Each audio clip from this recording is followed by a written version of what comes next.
comment exploiter au maximum les vertus du pissenlit? Il faut d'abord rappeler que le pissenlit est pratiquement indispensable pour toutes les maladies qui vont toucher le foie et la vésicule biliaire, pour tous les foies capricieux, feignants.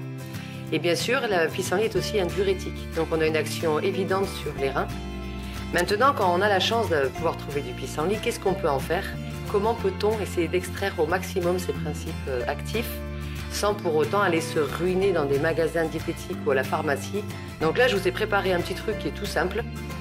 J'ai haché donc le persil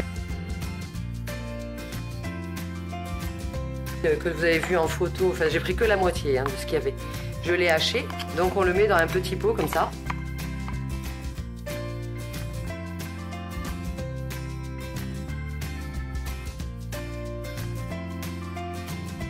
Et vous allez rajouter progressivement votre kéfir. Bien sûr, du kéfir qui est déjà préparé.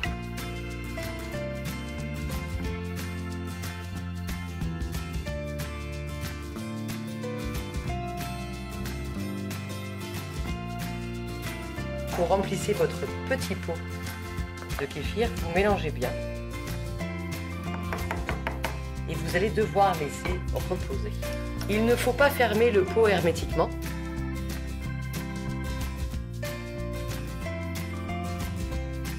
Et on va le laisser comme ça pendant 24 à 48 heures. Le kéfir va attaquer le pissenlit et va s'en régaler afin de mieux vous le redistribuer quand vous consommerez donc ce kéfir. Voilà ce qui se passe au niveau du lait kéfirisé et du pissenlit. Et il va être impératif de tout bien remélanger.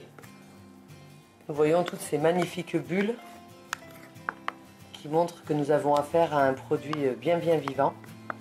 Je me contente juste de remélanger le tout et de laisser reposer à nouveau. Et nous pourrons consommer cette mixture qui a l'air fort sympathique au bout de 24 à 48 heures. Il suffit simplement donc au bout de 24 heures de continuer de mélanger et votre boisson est prête.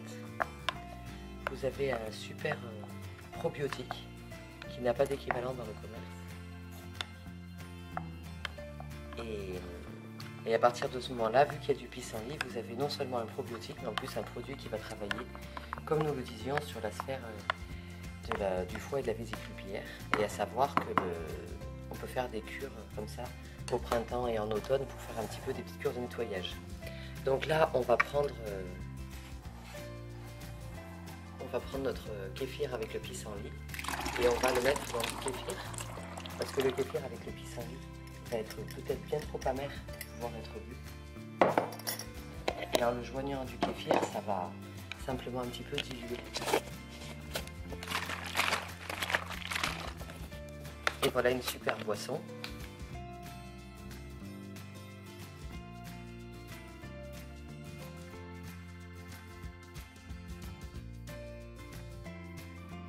Ici, vous avez des milliards de probiotiques et vous vous retrouvez donc avec les principes actifs du pissenlit. Je le bois à votre santé et puis j'espère que vous, bientôt, vous pourrez le boire à ma santé.